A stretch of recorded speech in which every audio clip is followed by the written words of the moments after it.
Wooden sculptures that have been landmarks in Muskingum Park are finding a new home. Marietta woodcarver Pearl Topman began work on a sculpture of a pioneer in Marietta's Muskingum Park in 2016 using a tree damaged by emerald ash borer. He followed that up with a frontiersman 2 years later. Today, a volunteer and friend of Topman's, Roger Coulter, says the sculptures have been threatened by rot caused by flooding in the park. The sculpture's new home is the Washington County Library Local History and Genealogy Building at 418 Washington Street. Coulter says he wanted to save the sculptures in order to honor the efforts of the artist.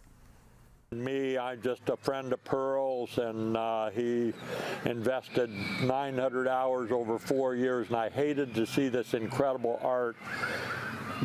It would have rotted and they would be gone.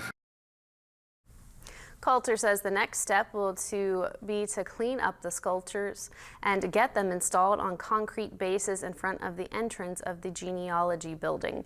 He says it's a group effort to relocate the sculptures, with the city, the library, the tree commission, and other volunteers pitching in. He hopes they will have the sculptures fully installed by May. Flat Rock Butcher Block